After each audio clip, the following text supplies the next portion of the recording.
Okay. Well, good afternoon, everybody, and I'm glad for the ones who were able to come and listen.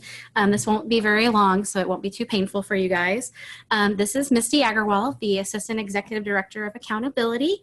I know it's towards the end of the year, but we are getting close to that time where assessment correction window. So we're starting to get all the data that's rolling in from our vendors right now, and it's crazy and amazing at the same time because there is so much coming. And so we're starting to clean that up and get it audited and ready to be put out there on single sign-on for you guys to start going through it and really looking at your data and to see if there's any corrections or if it's looking like you want it to look like. And so we'll just get moving along. I did want to go over a couple little housekeeping things. We will be hosting a monthly webinar on we were trying to do the third Thursday of every month, but we'll get back on that. I'll probably send out a schedule to our contacts, giving you like the next 4 or 5 different dates that we'll be doing those. What we're doing is with those webinars, we sent out a survey last month just asking, you know, about the indicators on the report card and other topics that you guys would like to hear us go over or you're wanting more knowledge about. And so those are the topics that I'll be hitting on. Also, this webinar is going to be recorded and posted on our website, just like the others. So if you guys can't sit through it all, or you're just wanting to refresh yourself when we get closer to the window opening, you can always click and listen to me over and over again. So anytime you need that. Okay. So, oh, it's missing here. So what is the assessment correction window? Some of you guys may have already gone through one of these before, some might be new. The purpose of the correction window is for districts to be able to view and verify their testing data. So the vendors send us a preliminary file, and then we go through that and make sure, you know, STNs are matching and it's going with the right schools, and then we provide that on single sign-on for you guys to review. So during that time when the assessment data is available, districts will be able to comb through it and then also send us a data verification request if they find something that doesn't look quite right or needs to be corrected. And during this webinar, we're going to go through some do's and don'ts and some things to really pay attention to whenever you are reviewing your data. So the timeline we're looking at, since we are just now starting to get the data from the vendors, and it does have to go through a cleaning process and go to our data warehouse, which is all that tech talk that we don't always want to go through. We're looking at the month of June is when we will be opening up the window. We're thinking mid-June. So as soon as we know for sure about that, we'll get that out to you in a Gov delivery to let you know. Districts will be able to review that assessment data for 15 days. And then after that, the window will close, but then we'll continue to resolve any of the DVRs that had come through. So if you guys are, and there's a question about it, so if you guys are waiting to hear back on those DVRs, even after the window is closed, we're still working on them and we'll resolve each and every one that comes through. So you'll at some point see what the resolution was for that DVR that you submitted.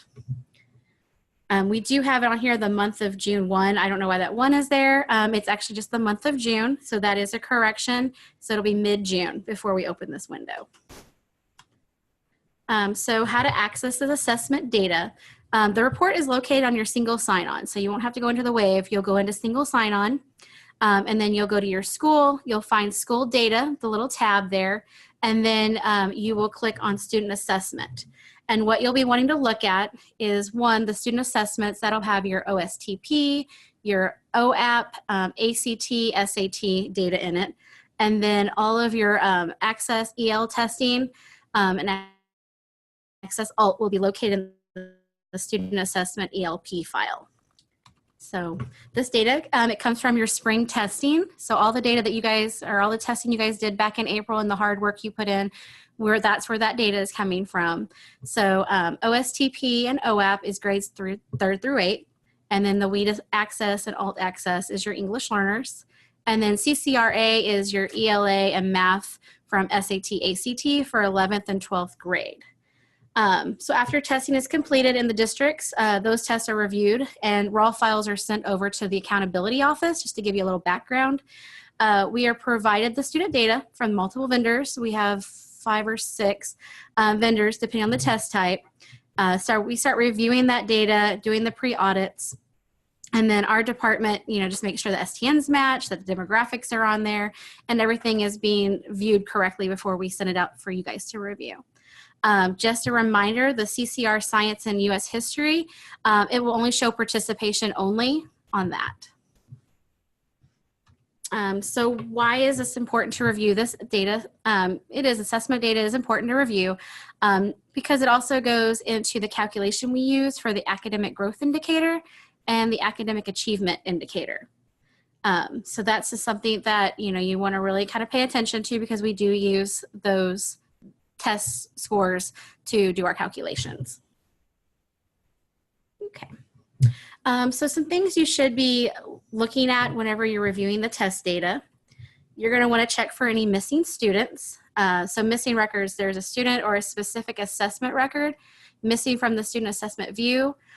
So you would select to create a DVR for the missing assessment or the missing students. Students who are left prior to the assessment window are marked NLE, so you want to check on that. Recently arrived English learners are marked accordingly, so you'll want to make sure that those students are marked accordingly on there.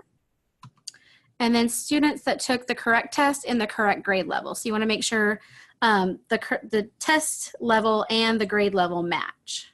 Those are really important to look at. And then also students' FAE or in-FAE status is something we want to look at. And so when we talk about in-FAE and FAE, those are something that we want to pay attention to, and we'll go over that a little bit deeper in this slide. Okay, and let's see. Okay, so what is in-FAE? We get a lot of questions about this throughout the year, like what really counts as in-FAE and what counts towards the report card and what doesn't. And so we felt that we probably should go over this with you guys. So in-FAE stands for non-full academic year. It is determined via enrollment records certified in your ASR, so your annual statistical report. In-FAE calculation is dependent on the entry and exit dates of your report. And so that's what we're looking at. So if it's looking incorrect on the data, the assessment information, it could be because your ASR is incorrect with your enrollments.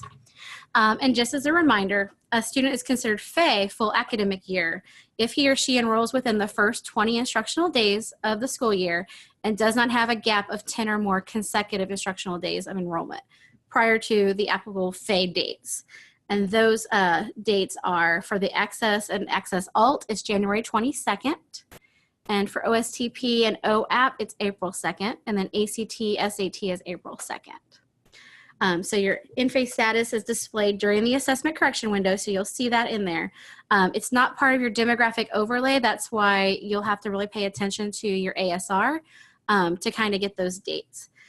So we look at the enrollment records that you guys certify to calculate our in-FAE, just as a reminder on that. So the in-FAE count, so if you're in-FAE 1, that's a student's in-FAE of school level only. In-FAE 2 is school and district level, and then in-FAE 3 is at the school, district, and state level. And so you'll want to pay attention to those.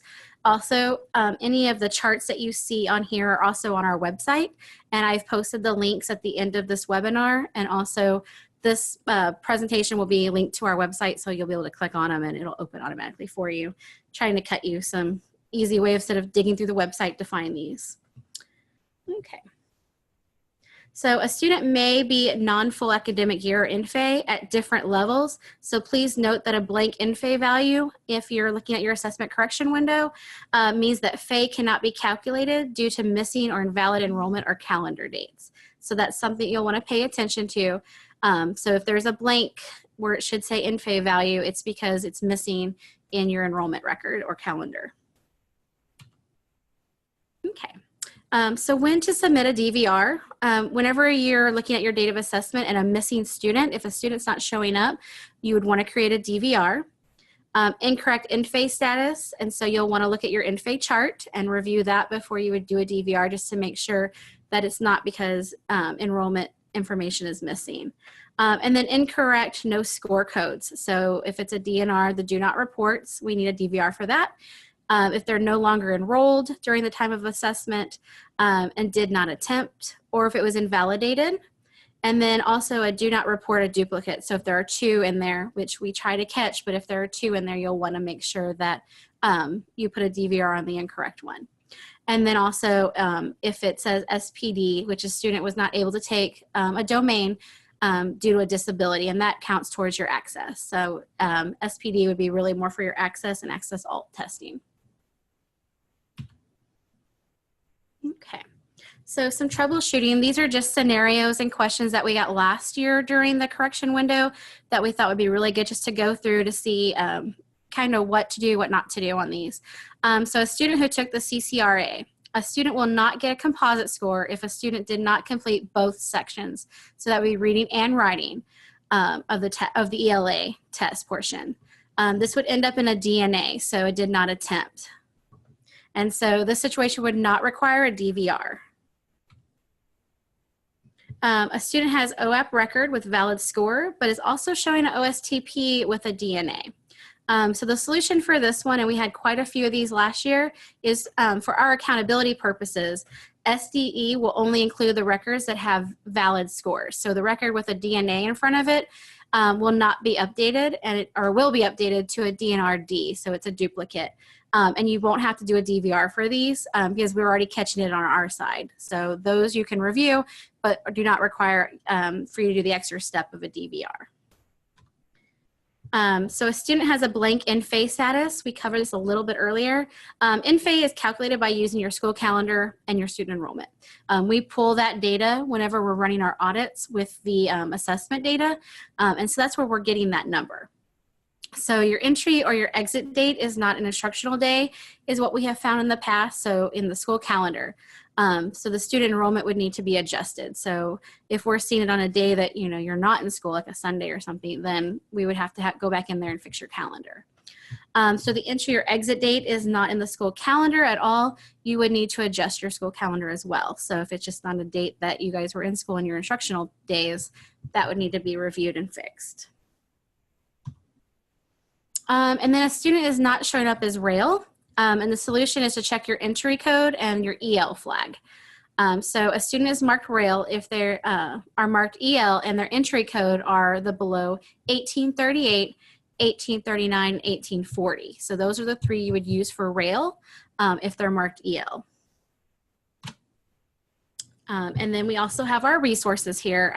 So of course our next WebEx is June 20th at 1. So that one we still are looking at the topics to decide which one will be the next one. But again, we're using those for the purpose of that survey that we sent out not too long ago. We got quite a great amount of feedback on it. So we really appreciate you guys taking the time to fill that out. And so yeah, we'll be using one of those topics. And then the Department of Education website is filled with plenty of information that you'll need for the correction window. You'll want to go to our accountability tab, and then the drop box will show you all of the resources we've provided to help you walk through the assessment correction window and the DVR process. I've also included the RAIL frequently asked questions on our website, the how to DVR, which walks you straight through how to create a DVR and submit one. And then the assessment correction window guide, which just walks you through each of the tests and what to look for and how to explain in-phase and all the kind of things that we went through on here. Okay, so there were a few questions. Yes, this will be it is recorded and will be provided on our website. I will try to get it on the website probably next Tuesday or Wednesday, but it will be there along with all the resources and a copy of this presentation. We are always available for any questions or assistance you need, so never hesitate to reach out to us. We're here year-round, and like earlier, I think we never sleep anymore in our department, so we're there. So there's never too late to send an email. So of course, here's our contact information and our phone number. So that wraps it up for the day. It was a little painless, so I hope you guys are prepared and ready for the assessment correction window. There will be a ton of communication happening between now and then when it opens. And I appreciate it. Thank you. Bye.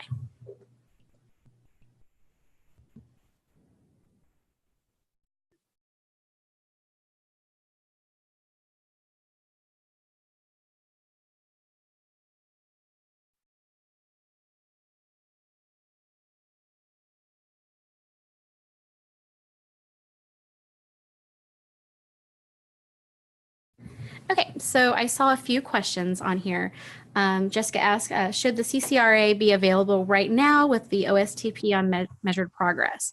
We did receive the preliminary files, so we will have the CCRA data along with the OSTP whenever the correction window opens. That is correct. When can we get it?